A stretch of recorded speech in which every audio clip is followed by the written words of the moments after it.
안녕하세요. 신준석이라고 합니다.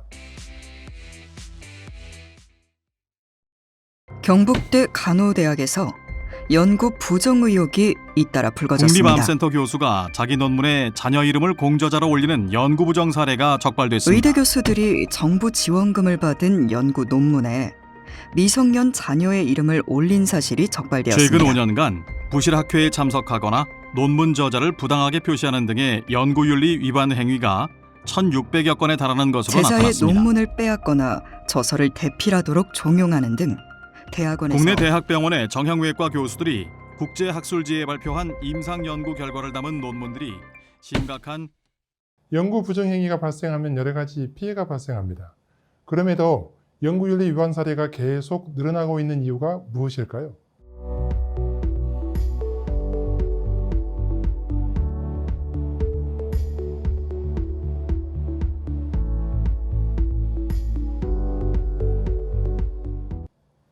연구윤리 기준을 지키는 것이 과연 어렵고 힘든 것일까요? 선행 연구의 부정은 결국 잘못된 연구가 반복되는 악순환을 낳습니다. 연구 결과에 대한 엄격한 심사와 사회적 책임은 매우 중요한 것입니다.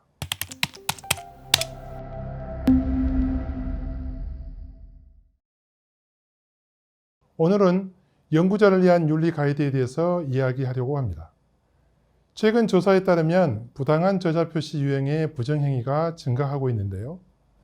2020년에 부정행위 의혹으로 신고된 391건 중 약 76%에 이르는 299건이 부당한 저자 표시와 관련된 것은 학술 연구에서 저자로서 참여하지 못하는 연구자가 증가할 수 있다는 점을 엿볼 수 있습니다. 지난 5년간의 대학 연구윤리 실태조사 보고서를 보아도 부당한 저자 표시 의혹 제기 건수는 2019년 약 47%여서 2020년 약 69%로 증가하였습니다.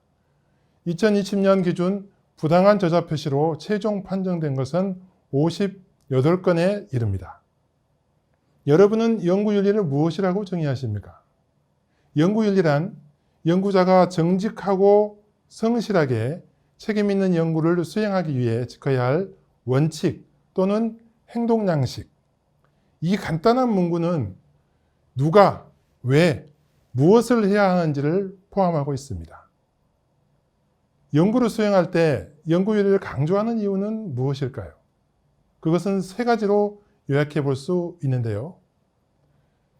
첫째, 올바른 연구 방향이 무엇인지 안내하기 때문입니다. 둘째, 부적절한 행위에 대한 유혹에서 벗어나 책임 있는 연구를 수행할 수 있게 도와주기 때문입니다. 셋째, 연구의 신뢰성을 높이고 개인과 사회의 품격 향상에 이바지하기 때문입니다.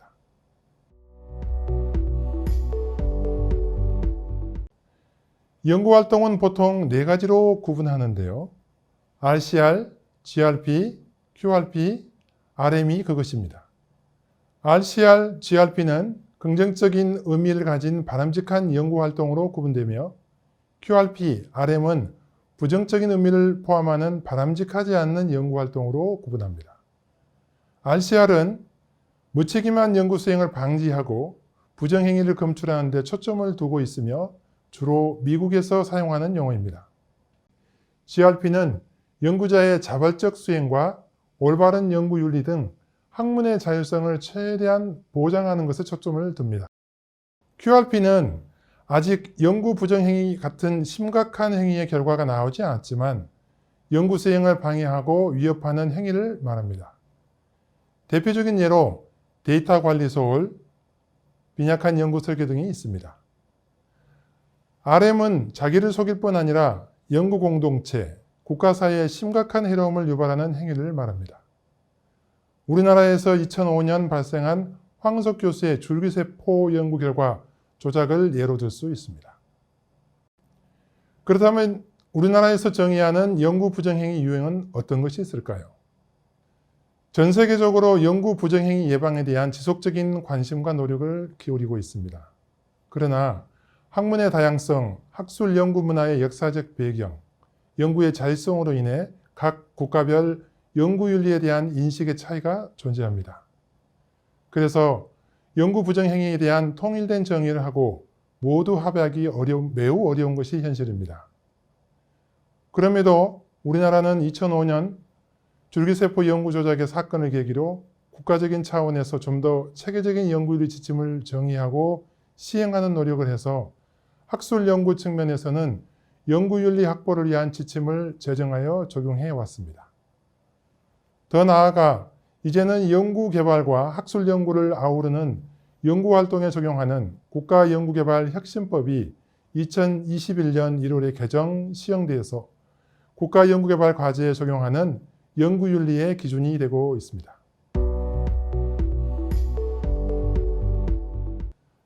우리나라에는 연구윤리 확보를 위한 지침에서 정의하는 연구 부정행위가 7가지 있는데요. 위조, 변조, 표절, 부당한 저자 표시, 부당한 중복게재, 조사 방해행위, 기타입니다. 각 유형에서 핵심 단어를 중심으로 살펴보면 그 내용을 쉽게 파악할 수 있습니다. 위조는 없는 것을 만들어 속이는 것을 말합니다. 핵심어는 존재하지 않는 허위로 만드는 입니다. 조사를 수행하지 않고 설문조사 데이터를 만들거나 존재하지 않는 사실을 있는 것처럼 허위로 만드는 경우입니다. 2014년 네이처에 등재된 오버카타 하루코의 제3회 만능세포 연구 조작이 최근의 대표적인 사례입니다. 변조는 위조와 약간 다른 특징이 있습니다. 연구에 따라 얻은 데이터를 이미 조작하려는 의도를 품고 있다는 점입니다. 핵심어는 인위적으로 조작하거나 결과를 왜곡하는 입니다. 이 유행의 심각성은 해당 분야 연구자가 아니면 몇몇 데이터를 변조하는 것을 발견하기 쉽지 않다는 것인데, 그럼에도 재현성이 확인되지 않아 결국은 부정행위가 발각되는 사례입니다. 2017년 에스테 교수가 데이터를 조작한 것이 발견되어 논문 5편이 철회되는 국제적 망신을 당한 사례도 있습니다. 표절은 내 것이 아닌 것을 마치 내 것인 것처럼 속이는 것을 말합니다. 핵심어는 적절한 출처 표시 없이 자신의 창작물인 것처럼입니다. 표절의 유형은 텍스트 표절, 구조 표절, 말 바꿔 쓰기 표절, 모자이크 표절 등으로 구분합니다.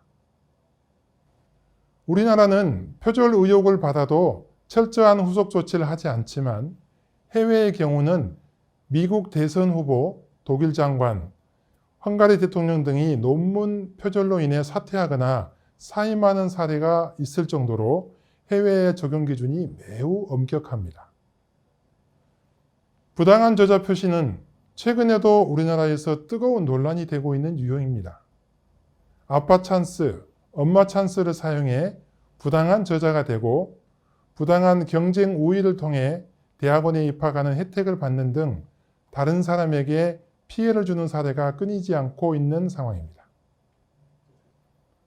핵심어는 공헌 기여한 사람 빼고 기여하지 않는 사람 넣고입니다.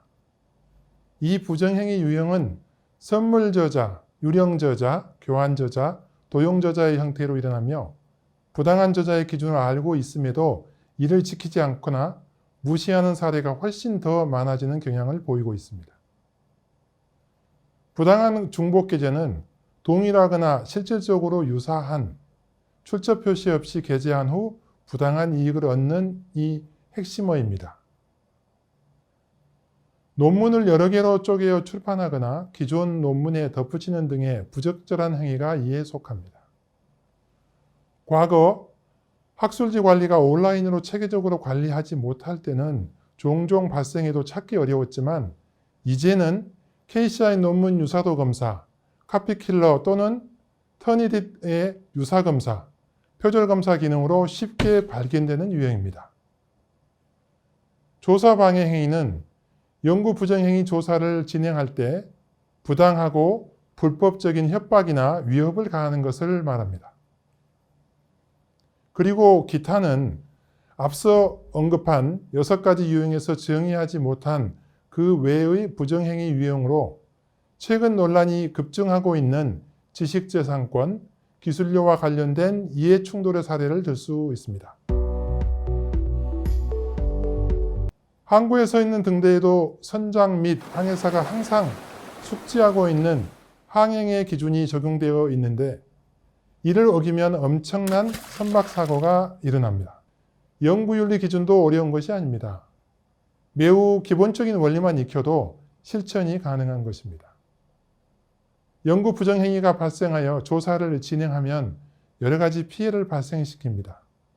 첫째, 불필요한 사회적 비용이 엄청나게 발생합니다. 미국의 사례를 보면 조사 한 건당 약 6억 원의 비용이 들어간다고 알려져 있습니다. 둘째, 후속 연구자에게 피해를 줍니다. 열심히 연구한 내용의 토대가 되는 선행 연구가 부정행위로 밝혀지게 되면 해당 연구 결과를 인용한 후배 연구자는 그동안 들인 땀과 노력이 물거품이 됩니다. 이 때문에 연구 결과에 대한 엄격한 심사와 사회적 책임이 강조되고 있습니다. 리트러스 존 와치에서 조사한 현황에 따르면 아직도 부정행위로 철회된 논문이 여전히 인용되어 논문 영향력을 보여주는 임팩트 팩터가 유지되고 있다는 황당한 역설이 존재하고 있는 실정입니다.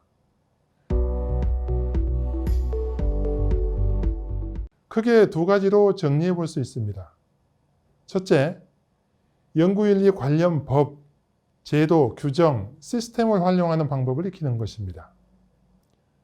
논문 작성의 출발점은 어떤 기준에 따라 논문을 작성해야 하는지를 아는 것입니다. 우리나라에는 수많은 기관, 단체에서 이와 관련된 내용을 제공하고 있습니다. 연구윤리 정보 포털, 기관 생명윤리위원회 포털, 공용기관 생명윤리위원회 등이 있으며 학술자료에 대한 사전 검증을 위한 한국학술지 인용 색인, 카피킬러, 터닛인 등의 웹사이트의 사용법을 익히는 것이 필요합니다. 둘째, 연구윤리 및 논문 작성 관련 서적을 탐독하고 적용하는 것입니다. 법 규정은 어려울 수 있지만 이를 실행에 중점을 두고 사례와 함께 쉽게 풀어 쓴 도서 및 자료들이 있습니다. 이를 잘 활용하면 부정행위를 예방할 수 있습니다.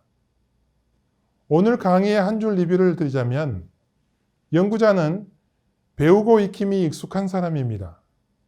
체계적으로 알고 있을 뿐 아니라 실천하는 능력이 뛰어난 사람이죠. 연구 부정행위로 인한 피해를 예방하는 것도 사실 이분들이 가장 잘할 수 있는 것입니다. 연구윤리에 대한 배움이 지식의 습득으로 끝나지 않고 실천으로 이어지는 것을 기대합니다. 고맙습니다.